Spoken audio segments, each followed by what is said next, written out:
गांव के बाहर एक सन्नाटा ऐसा छाया था जैसे किसी ने धरती की सांस रोक दी हो। आसमान पर बादल थे, हवा में अजीब सी ठंडक, और दूर कहीं किसी औरत की दबी हुई चीख सुनाई दे रही। गांव के लोग एक कदीमी पेड़ से डरते थे जिसे वे जादू का ट्री कहते थे। वह पेड़ सूखा था, उसका तना ऐसे फटा हुआ था जैसे किसी ने नाखूनों से नोचा हो। लोग कहते थे कि उस पेड़ में सदियों पुरानी बदरूह कैद है। कोई भी रात के समय वहां जाने की हिम्मत नहीं करता। अली गांव का एक नौजवान था, जिद्दी, बहादुर और दूसरों की बातों को मजाक समझने वाला।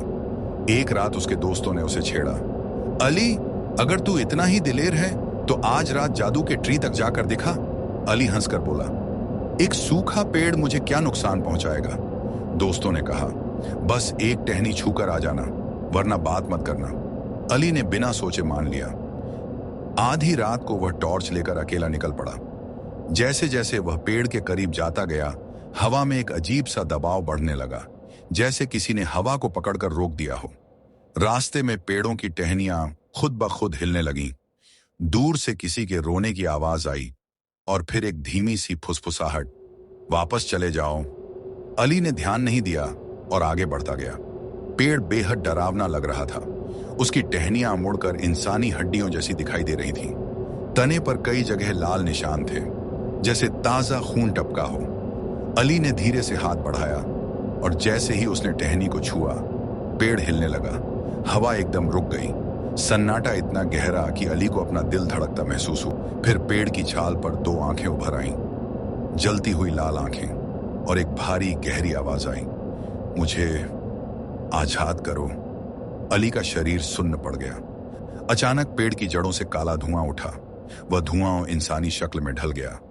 एक लंबा, टेढ़ा, काला सा साया, जिसके चेहरे पर कोई नक्श नहीं, बस दो आग जैसे गड्ढे। वह साया अली के बिल्कुल सामने आकर बोला, सदियों से कैद हूं, खून दो, दरवाजा खोल दो। पीछे हटना चाहता था, मगर उसी समय टहनियां उसके पैरों से लिपट गईं। एक टहनी ने उसके बाजू को जोर से पकड़ लिया और उसकी त्वचा पर लाल कट बन गया। खून जमीन पर टपका, जमीन हिलने लगी। पेड़ चीख उठा, साया हंसने लगा। हाँ, यही चाहिए था। अली ने पूरी ताकत से हाथ छुड़ाया, मगर जैसे ही खून जड़ों को लगा, पेड़ का तना फटने लगा। अंदर से कोई बाहर आने की कोशिश कर रहा था, जैसे कोई कैदशुदा मखलूका अपनी कैद तोड़ रही हो। अली डर कर भागा, लेकिन साया हवा की तरह उसके पीछे दौड़ा। चारों तरफ से फुसफुसाहटें, सिसकियां, चीखें सुनाई देने लगी। ठहरो, कहीं नहीं जा सकते। पेड़ की टहनियां सरक कर फिर अली के पैरों तक पहुंची। वह गिर पड़ा। मुड़कर देखा तो साया उसके ऊपर झुका था। उसके हाथ धुएं से बने हुए थे, जिनसे ठंड ऐसी निकल रही थी जैसे मौत का स्पर्श हो। कुछ देर बाद उसके दोस्त वहां पहुंचे। उन्होंने अली को जमीन पर बेजान पड़ा देखा, लेकिन जैसे ही उसे उठाने की कोशिश की, अली की आंखें खुल गईं और वे लाल थीं। उसके चेहरे पर अजीब सी मुस्कान थी, जैसे वह इंसान नहीं रहा हो। वह धीरे से बोला, वह आजाद हो गया है। दोस्त डर कर पीछे हट गए। अली की आवाज अब दो आवाजों में बोल रही थी, एक उसकी अपनी और एक साए की। वह धीरे से बोला, वह आजाद हो गया है। दोस्त डर कर पीछे हट गए। अली की आवाज अब दो आवाजों में बोल रही थी, एक उसकी अपनी और एक साए की। अब इस पेड़ को नया जिस्म चाहिए। इतना कहकर वह चीखा और अंधेरे में गायब हो गया। अगली सुबह गांव के लोग जादू के ट्री के पास इकट्ठे थे।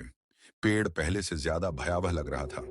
उसकी टहनियों में एक नई टहनी उगी थी, जो इंसानी हाथ जैसी लग रही थी।